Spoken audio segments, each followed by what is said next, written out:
네, 안녕하세요. 오늘 우리가 함께 읽을 말씀은 민수기 27장 말씀입니다. 슬로브핫의 딸들, 요셉의 아들 므낫세 종족들에게 므낫세의 현손 마길의 증손 길리앗의 손자 헤벨의 아들 슬로브핫의 딸들이 찾아왔으니 그의 딸들의 이름은 말라와 노아와 호글라와 밀가와 디르사라. 그들이 회막문에서 모세와 제사장 엘르야살과 지휘관들과 온 회중 앞에 서서 이르되 우리 아버지가 광야에서 죽었으나 여호와를 거슬러 모인 고라의 무리에 들지 아니하고 자기 죄로 죽었고 아들이 없나이다. 어찌하여 아들이 없다고 우리 아버지의 이름이 그들의 종족 중에서 삭제되리까? 우리 아버지의 형제 중에서 우리에게 기업을 주소서 하며 모세가 그 사연을 여호와께 아뢰니라. 여호와께서 모세에게 말씀하여 이르시되 슬로봇 딸들의 말이 옳으니 너는 반드시 그들의 아버지의 형제 중에서 그들에게 기업을 주어 받게 하되 그들의 아버지의 기업을 그들에게 돌릴지니라. 너는 이스라엘 자손에게 말하여 이르기를 사람이 죽고 아들이 없으면 그의 기업을 그의 딸들에게 돌릴 것이요 딸도 없으면 그의 기업을 그의 형제에게 줄 것이요 형제도 없으면 그의 기업을 그의 아버지의 형제에게 줄 것이요 그의 아버지의 형제도 없으면 그의 기업을 가장 가까운 친족에게 주어 받게 할지니라 하고 나 여호와가 너 모세에게 명령한 대로 이스라엘 자손에게 판결의 규례가 되게 할지니라.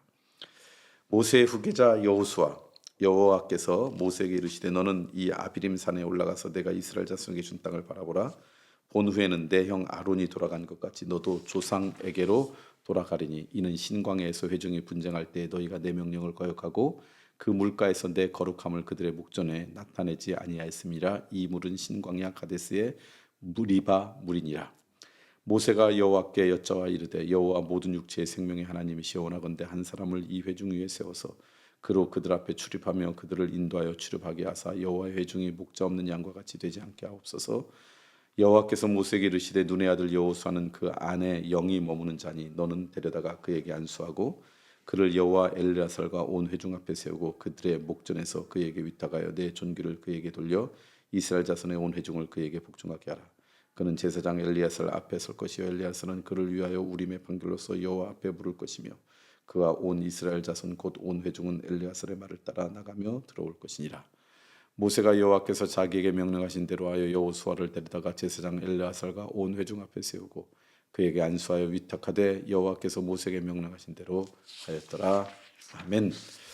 민수기 27장 말씀 여러분과 함께 읽었습니다. 먼저 이 말씀 가운데는 그때 당시 이제 땅들을 기업으로 다 나눠줬는데 아들이 없는 그 아버지는 그곳에서 이제 빠져가지고 좀 소외받았다는 거죠. 그래서 딸들이 이 모세에게 와가지고 아뢰는 거예요. 왜 아들이 없다고 우리 아버지의 이름은 지우고 삭제하고 그 기업은 우리까지 오지 않게 합니까?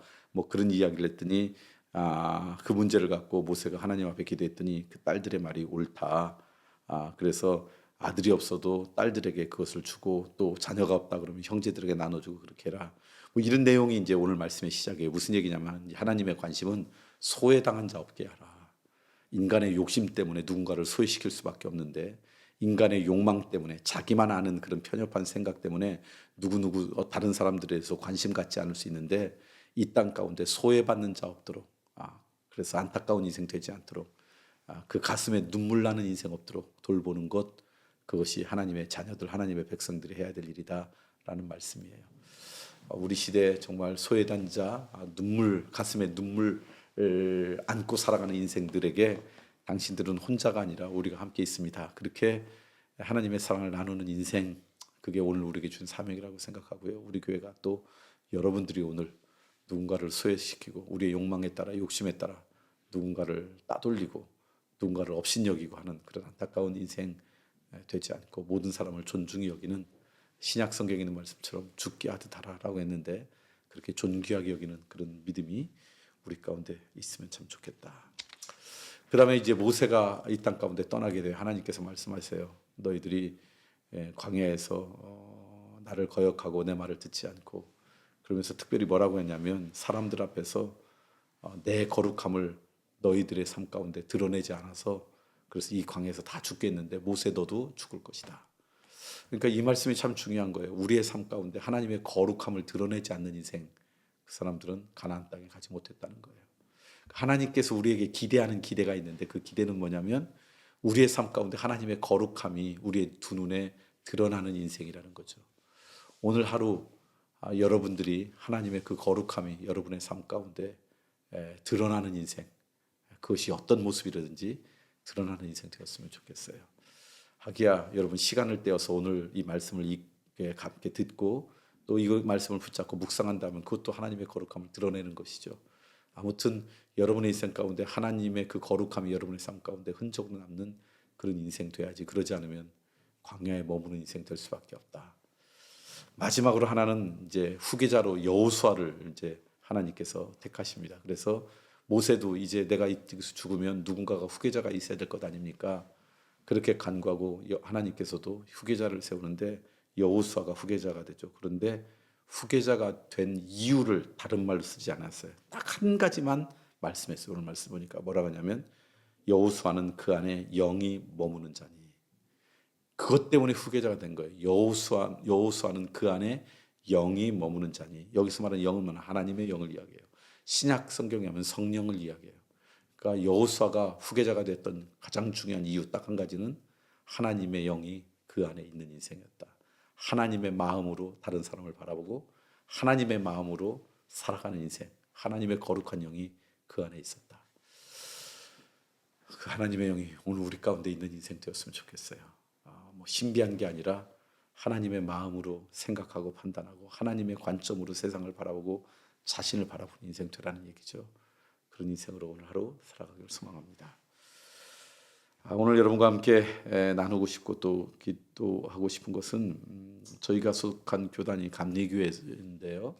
감리교회는 목회자가 되기 위해서는 몇 년 동안 시험도 보고 인터뷰도 하고 논문도 쓰고 그런 과정을 거칩니다. 그리고 나서 이제 안수를 받게 되죠. 저희 교회에 있는 젊은 사역자들 가운데 전사님 가운데 그 과정 가운데 있는 분이 여러분 계십니다. 근데 그분들이 어제 또 오늘 그 과정에 이제 참여해서 그동안 써낸 논문을 가지고 그 논문을 읽은 분들 앞에서 인터뷰도 하고 그런 시험도 보고 하는 그런 과정을 거칩니다.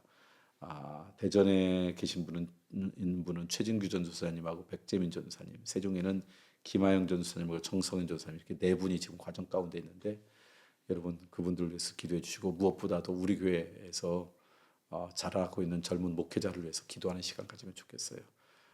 지금은 젊지만 20년 후에는 중견 목회자가 되고요. 30년 후에는 이제 한국교회를 책임지는 분들이 다 될 수 있는 분들 아니겠어요? 그런데 우리 교회에서 잘 성장하고 성숙해서 그런 인생이 됐다. 얼마나 감사할 일이에요. 그런 감사함이 우리 교회에 있었으면 좋겠어요. 오늘은 젊은 우리 교회에 있는 목회자를 위해서 기도하는 은혜가 있기를 소망합니다.